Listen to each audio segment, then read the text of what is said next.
Hello, my name is Peter Trihorn. I live in Brisbane, Australia.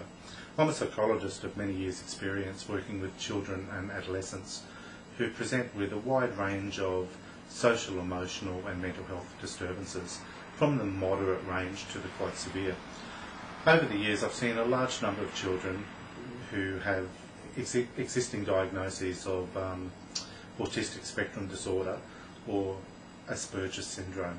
Often the parents come confused because these two terms, autistic spectrum disorder and Asperger syndrome, are often used interchangeably. So the parents are quite confused. Is my child ASD or is my child Asperger's? The purpose of this discussion today is to put some clarity around that as to what are the differences between the two disturbances. Firstly, both ASD, that's autistic spectrum disorder, and Asperger syndrome come under the overarching umbrella of pervasive developmental disorders.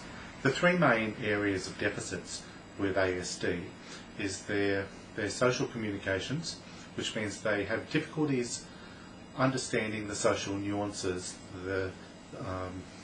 establishing social friendships, knowing what the rules of engagement are, recognising the social cues that children generally develop in their path of establishing friendships. The kids with ASD really struggle in that area. The second area of deficit is their language communication areas, particularly with what's called receptive language. That means the message comes in and it gets all jumbled up and misinterpreted.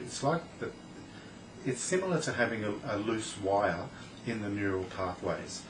I have lots of parents say to me in despair, my child never listens to me. And often it's not that the child is being belligerent and he's not listening to the parent.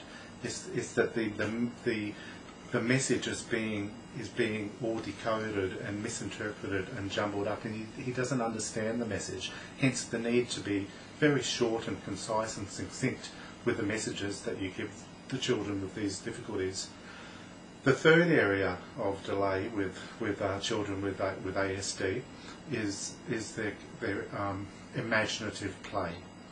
They struggle they can go off in their own world, but they're not really engaging in imaginative play. They might have a number of toys that they might line up, for example, but then they don't actually play with these toys. Children with Asperger's are very similar in this way, but it's noted earlier in their years that they can have quite an advanced speech. It's not uncommon for parents and childcare teachers or kindergarten teachers to make comment in the very early days that the child seems to have speech more advanced than other children of the same age. And they can make a bit of a fuss over that. But as the years go on, into earlier childhood years, it becomes more evident that the speech is perhaps not advanced as what they thought it was. It's advanced at a very unsophisticated or superficial level, but their speech is actually quite pedantic in its ways, and their tone of the speech is pedantic.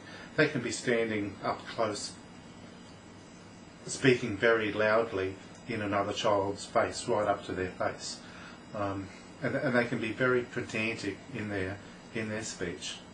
The other area of deficits with the Asperger's children, the other area of difference with the Asperger children is that they tend to be more average to above average in their intellectual function. So hence the outcome with children with Asperger's diagnosis is probably a little better than what it is for children who have the diagnosis of autistic spectrum disorder. The intellectual function of children with ASD tends to be more at the lower end of the average to the low average and lower range. I hope that's given some clarity around the differences between the two disturbances. The fact that you're actually watching this video would tend to indicate that you have a particular interest in the autism spectrum, or those with Asperger's syndrome, or you have a child who has this disturbance, so you're seeking out some information.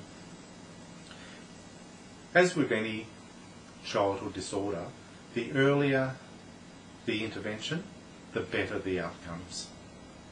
I'm happy to accept your contacts if you'd like to email me or on my blog site and make contact with me and ask me your questions, and I'm happy to engage in conversations with you around that if that helps you.